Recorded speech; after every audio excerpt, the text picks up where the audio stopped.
Hormuz প্রণালী খুলে দিতে ট্রাম্পের বেঁধে দেয়া সময়সীমা শেষের পথে ইরানকে দেয়া হুঁশিয়ারি থেকে সরে আসলেন মার্কিন প্রেসিডেন্ট। আগামী 5 দিন তেহরানের বিদ্যুৎ কেন্দ্র ও জ্বালানি অবকাঠামোতে সামরিক হামলায় যাবে না ওয়াশিংটন।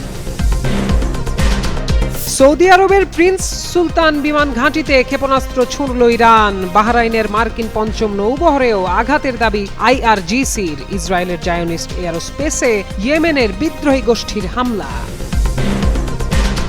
ইরান যুদ্ধের প্রভাবে বিশ্বজুড়ে আরেক দফা বাড়ল তেলের দাম। প্রতি ব্যারেলের দাম পৌঁছেছে $113। পরিস্থিতি জটিল হলে তেলের দামে বড় ধরনের ওঠানামার আশঙ্কা বিশ্লেষকদের। এবার যুক্তরাষ্ট্র ইসরায়েলের ভয়াবহ হামলার মুখে ইরান। তাবরিজে আবাসিক এলাকা ও পার্কে হামলায় নিহত 6। যুদ্ধে ইরানে মৃতের সংখ্যা 1,500 ছাড়ালো। ট্রাম্পকে উদ্দেশ্য করে নজিরবিহীন বিদ্রুপাত্মক মন্তব্য জোলফাগারির। ইংরেজিতে প্রকাশিত ভিডিও বার্তায় মার্কিন প্রেসিডেন্টকে "ইউ আর ফায়ার্ড" বলে ব্যঙ্গ।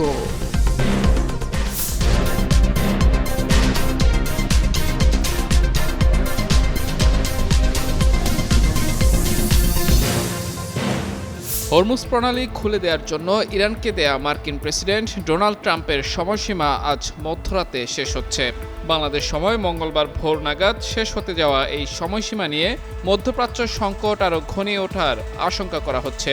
এর আগে গত শনিবার মার্কিন প্রেসিডেন্ট হুমকি দিয়ে বলেন, 48 ঘন্টার মধ্যে কোনো হুমকি ছাড়া হরমুজ প্রণালী খুলে দেয়া না হলে যুক্তরাষ্ট্র ইরানের বিদ্যুৎ কেন্দ্রগুলো ধ্বংস করে দেবে।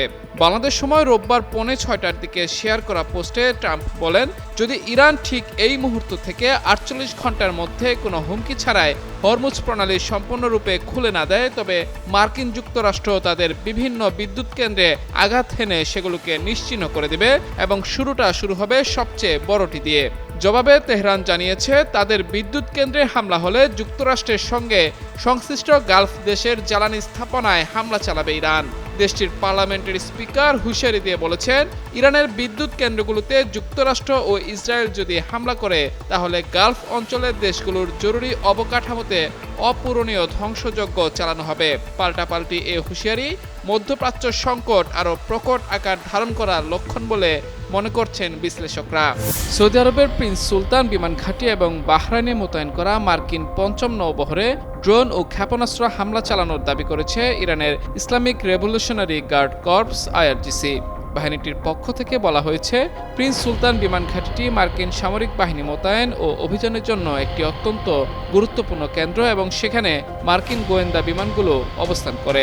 এই কৌশলগত অবস্থান বিবেচনা করেই তারা সেখানে ব্যালিস্টিক ক্ষেপণাস্ত্র দিয়ে হামলা চালিয়েছে বলে দাবি করা হয়েছে। একই সময় ইরান সমর্থিত ইয়েমেনের সশস্ত্র গোষ্ঠী ইসরায়েলের বেন গুরিয়ান বিমান ঘাঁটির কাছে অবস্থিত জায়নিস্ট এরোস্পেস ইন্ডাস্ট্রিজ সেন্টারে হামলা চালিয়েছে। এই অভিযানে তারা অত্যন্ত বিধ্বংসী আরাস-2 অ্যাটাক ড্রোন ব্যবহার করেছে বলে দাবি করা হয়েছে। তবে এসব হামলার বিষয়ে ইসরায়েল কিংবা যুক্তরাষ্ট্রের কর্মকর্তাদের কাছ থেকে তাৎক্ষণিক কোনো আনুষ্ঠানিক মন্তব্য বা প্রতিক্রিয়া পাওয়া যায়নি। মধ্যপ্রাচ্য জুড়ে ইরানের এই বহুমুখী হামলার দাবি এবং ইসরায়েল ও যুক্তরাষ্ট্রের আগ্রাসন পুরো অঞ্চলের নিরাপত্তা পরিস্থিতিকে আরও উত্তপ্ত করে তুলেছে। ইরানকে হরমুজ প্রণালী খুলে দিতে 48 ঘন্টার সময়সীমা বেঁধে দিয়েছেন মার্কিন প্রেসিডেন্ট ডোনাল্ড ট্রাম্প। একই সময়ে চলমান সামরিক অভিযান অব্যাহত রাখার ঘোষণা দিয়েছে ইসরায়েল। এই দুই ঘটনার প্রভাবে বিশ্ববাজারে জ্বালানি তেলের দাম ঊর্ধ্বমুখী হয়েছে। ব্রিটিশ সংবাদ মাধ্যম দ্য গার্ডিয়ানের এক প্রতিবেদনে বলা হয়েছে, নির্ধারিত সময়ের মধ্যে প্রণালী চালনা করা হলে ইরানের জ্বালানি অবকাঠামোর উপর হামলার হুঁশিয়ারি দিয়েছেন ট্রাম্প। অন্যদিকে ইসরায়েল জানিয়েছে, চলমান এই সংঘাত আরও কয়েক সপ্তাহ ধরে অব্যাহত থাকতে পারে। বার্তা সংস্থা AFP জানায়, গ্রিনিচ মান সময় অনুযায়ী রোববার রাত 10টায় বাজার খোলার সঙ্গে সঙ্গে তেলের দামে ঊর্ধ্বমুখী প্রবণতা দেখা দেয়। মার্কিন অপরিশোধিত তেল ওয়েস্ট টেক্সাস ইন্টারমিডিয়েটের মে মাসে ডেলিভারি মূল্য প্রায় 1.8% বেড়ে ব্যারেল প্রতি $100 সীমা অতিক্রম করে। তবে কিছুক্ষণ পর দাম কিছুটা কমে আসে। একই সময়ে নর্থ সি ব্রেন্ট ক্রুডের মে মাসের ডেলিভারি মূল্য বৃদ্ধি পায় এবং ব্যারেল প্রতি $113.44 পৌঁছায়। যদিও লেনদেন শুরু হওয়ার প্রায় 45 মিনিট পর তা সামান্য কমে $111 কাছাকাছি স্থির হয়। বিশ্লেষকদের মতে, মধ্যপ্রাচ্যের চলমান উত্তেজনা এবং হরমুজ প্রণালী ঘিরে অনিশ্চয়তা বিশ্ববাজারে নতুন করে চাপ সৃষ্টি করছে। পরিস্থিতি আরও জটিল হলে তেলের দাম বড় ধরনের ওঠানামার আশঙ্কা রয়েছে। ইরান ইসরায়েলের যুদ্ধ যেন থামছেই না, বরং দিনকে দিন জটিল হচ্ছে সংঘাতের সমীকরণ। হামলা পাল্টা হামলায় কেউই পিছিয়ে থাকছেন না।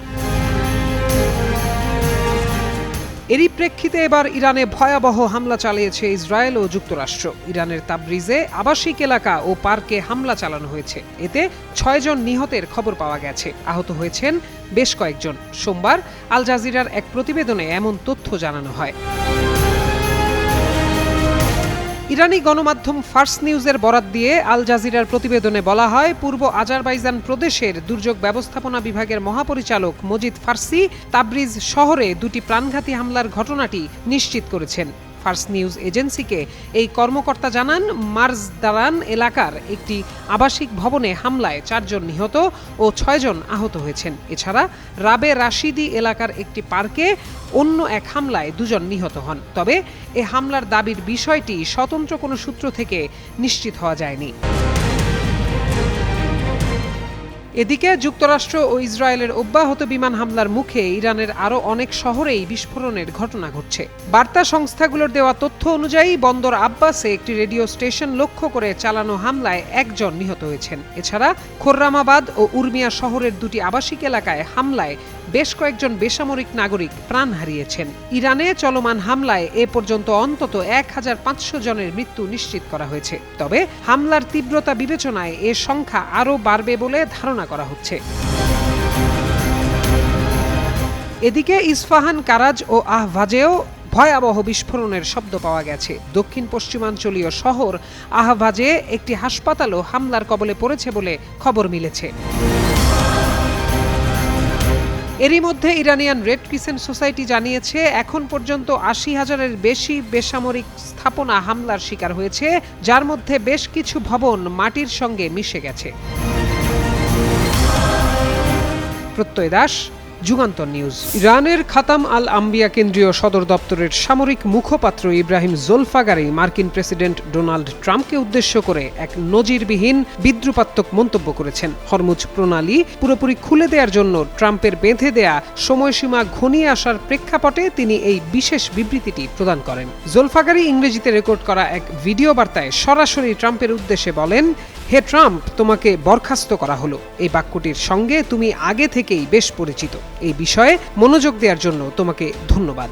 উল্লেখ্য, ইংরেজি ইউ আর ফায়ার্ড, যার বাংলা করলে দাঁড়ায় তোমাকে বরখাস্ত করা হলো, এই বাক্যটি ডোনাল্ড ট্রাম্পের সাবেক রিয়েলিটি শো দ্য অ্যাপ্রেন্টিসের একটি অত্যন্ত জনপ্রিয় উক্তি, যা ব্যবহার করে জোলফাগারি ট্রাম্পকে বিদ্রূপ করেছেন। তবে এই বাকযুদ্ধের নেপথ্যে রয়েছে এক চরম উত্তেজনা। যুক্তরাষ্ট্র হুমকি দিয়েছিল, হরমুজ প্রণালী যদি অবরোধ মুক্ত করা না হয় তবে তারা ইরানের জ্বালানি গ্রিডে হামলা চালাবে। এর জবাবে ইরানও পাল্টা হুঁশিয়ারি দিয়ে রেখেছে যে মার্কিন বাহিনী এমন কোনো পদক্ষেপ নিলে তারা অত্যন্ত কঠোর ও শাস্তিমূলক প্রতিশোধমূলক হামলা চালাবে। এই পাল্টাপাল্টি হুঁশিয়ারি ও ব্যক্তিগত আক্রমণের ঘটনা মধ্যপ্রাচ্যের ভূ রাজনীতিতে এক নতুন নাটকীয় মাত্রা যোগ করেছে। ঘড়িকাঁটা যত এগোচ্ছে, মধ্যপ্রাচ্যে উত্তেজনা ততটাই বিপজ্জনক দিকে মোড় নিচ্ছে। প্রায় ৩ সপ্তাহ ধরে চলা ইরান, যুক্তরাষ্ট্র, ইসরায়েল সংঘাত এখন আর কেবল সামরিক সীমায় আটকে নেই, জ্বালানি ও পানির মতো জীবনরেখাকেও কেন্দ্র করে নতুন সংকটের ইঙ্গিত দিচ্ছে। স্থানীয় সময় শনিবার রাতে সোশ্যাল মিডিয়ার এক পোস্টে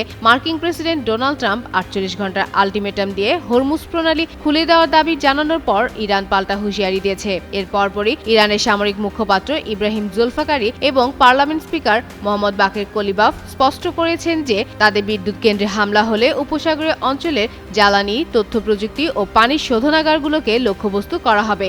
বিশেষজ্ঞদের মতে এই হুমকি বাস্তবায়িত হলে সবচেয়ে বড় ধাক্কা খাবে উপসাগরীয় দেশগুলো। সুপেয় পানির জন্য সমুদ্রের পানি শোধন বা ডিসেলিনেশনের ওপর ব্যাপকভাবে নির্ভরশীল মধ্যপ্রাচ্য দেশগুলো এক ভয়াবহ মানবিক ও অর্থনৈতিক বিপর্যয়ের আশঙ্কা তৈরি হয়েছে, কারণ কাতার ও বাহরাইন তাদের প্রায় সব পানির জন্য ডিসেলিনেশন প্ল্যান্টের উপর নির্ভরশীল। সংযুক্ত আরব আমিরাত ও সৌদি আরবও ব্যাপকভাবে একই ব্যবস্থার উপর নির্ভর করে। এদিকে বিশ্বে অন্যতম গুরুত্বপূর্ণ জ্বালানি রুট হরমুজ প্রণালী বন্ধ হয়ে যাওয়ার আশঙ্কায় তেলের বাজারে অস্থিরতা বেড়েছে। ইতিমধ্যে ইউরোপে গ্যাসের দাম উল্লেখযোগ্য হারে বৃদ্ধি পেয়েছে। সব মিলিয়ে সামরিক সংঘাতের পাশাপাশি জ্বালানি ও পানিকে ঘিরে এই নতুন উত্তেজনা পুরো অঞ্চলকে এক গভীর গভীর মানবিক ও অর্থনৈতিক সংকটের মুখে ঠেলে দিতে পারে। ইরানের একের পর এক অত্যাধুনিক ক্ষেপণাস্ত্রের কাছে যেন ধরাশয়ী হয়ে পড়েছে ইসরায়েল। উন্নত প্রযুক্তির প্রতিরক্ষা ব্যবস্থা সক্রিয় করলেও কোনোভাবে এসব মিসাইল ঠেকাতে পারছে না তেল আবিব, রীতিমতো হিমশিম খাচ্ছে আইডিএফ। এর মধ্যে এসব ক্ষেপণাস্ত্রের আঘাতে ধ্বংসস্তূপে পরিণত হচ্ছে জেরুজালেম, তেল আবিব, আরাদ শহরের বিভিন্ন এলাকা, যা স্মরণ করিয়ে দিচ্ছে ফিলিস্তিনের গাজার চিত্র। সব মিলিয়ে তেহরানকে উস্কে দিয়ে বিপাকে পড়েছেন ইসরায়েলের প্রধানমন্ত্রী বেনিয়ামিন নেতানিয়াহু। কাতার ভিত্তিক সংবাদ মাধ্যম আল জাজিরার এক প্রতিবেদনে বলা হয়, সবশেষ রোববার রাত থেকে শুরু হওয়া নতুন হামলা বেশ তীব্র ছিল। বিভিন্ন এলাকায় ইরানি ক্ষেপণাস্ত্রের আঘাত হানার খবরে ইসরায়েল কর্তৃপক্ষ সাধারণ মানুষকে নিরাপদ আশ্রয়ে যাওয়ার নির্দেশ দিয়েছে। ইসরায়েলের বিভিন্ন জায়গা থেকে আসছে বিস্ফোরণের খবর। ধারণা করা হচ্ছে হামলায় ইরান ক্লাস্টার বা গুচ্ছ বোমা ব্যবহার করেছে। এগুলো থেকে ছোট ছোট বহু বোমা ছড়িয়ে পড়ে। ইসরায়েলের অন্তত 8টি স্থানে এই ক্ষেপণাস্ত্রের ধ্বংসাবশেষ বা বিস্ফোরক পড়ে ক্ষয়ক্ষতির খবর পাওয়া গেছে। সামাজিক যোগাযোগ মাধ্যমে এসব ক্ষয়ক্ষতির ভিডিও ছড়িয়ে পড়েছে। বাসিন্দারা আতঙ্কে এলাকা ছাড়ছেন, অনেকে পাশের বাংকারে আশ্রয় নিয়েছেন, কিন্তু তাতেও নিরাপদ বোধ করছেন না তারা। এদিকে হরমুজ প্রণালীতে ইরানের প্রতিরক্ষা ঘাঁটিগুলো পুরোপুরি ধ্বংস করে দেওয়ার চেষ্টা চলছে। মার্কিন অর্থমন্ত্রী স্কট বেসেন্ট এ তথ্য জানিয়ে বলেন, সেসব ধ্বংস না হওয়া পর্যন্ত যুক্তরাষ্ট্রের সামরিক অভিযান অব্যাহত থাকবে। অভিযানে যুক্তরাষ্ট্রের ব্যাপক সফলতার দাবিও করেন তিনি। এছাড়া যুদ্ধের বিষয়ে সংবাদ মাধ্যমের খবর প্রকাশের ধরনের সমালোচনা করেন বেসেন্ট। তার মতে, মার্কিন কর্মকর্তারা আসলে কি করছেন সেই বিষয়ে মার্কিনীদের কাছে সঠিক চিত্র তুলে ধরা হচ্ছে না। ইসরায়েলের আরাদে ইরানের ভয়াবহ হামলায় 180 জনের মতো আহতের ঘটনার পর মুখ খুলেছেন ইসরায়েলের প্রধানমন্ত্রী বেনিয়ামিন নেতানিয়াহু। এই ঘটনার প্রেক্ষিতে নেতানিয়াহু বিশ্ব নেতাদের ইরানের বিরুদ্ধে মার্কিন ইসরায়েলি অভিযানে যোগ দেওয়ার আহ্বান জানিয়েছেন। রোববার নেতানিয়াহু এবং অন্যান্য ইসরায়েলি উচ্চপদস্থ কর্মকর্তারা দক্ষিণাঞ্চলীয় শহর আরাদে ক্ষেপণাস্ত্র হামলার ঘটনাস্থল পরিদর্শন করেন। এ সময় নেতানিয়াহু সতর্ক করে বলেন, ইরান যে কোনো সময় ইউরোপের গভীরে পৌঁছাতে পারে। আরাদ ক্ষেপণাস্ত্র ঘাঁটিতে ইরানের হামলায় ব্যবস্থা নিতে বিশ্ব নেতাদের প্রতি আহ্বান জানান তিনি। ইরানি হামলার জবাবে ইসরায়েলের প্রতিক্রিয়া কি হবে এমন প্রশ্নের জবাবে নেতানিয়াহু বলেন, ইসরায়েল প্রচণ্ড শক্তি দিয়ে জবাব দিচ্ছে, কিন্তু বেসামরিক নাগরিকরা লক্ষ্যবস্তু হিসেবে বিবেচিত হচ্ছে না। তিনি আরও বলেন, গত 48 ঘন্টায় ইরান প্রমাণ করেছে যে তারা সমগ্র বিশ্বকে বিপন্ন করছে।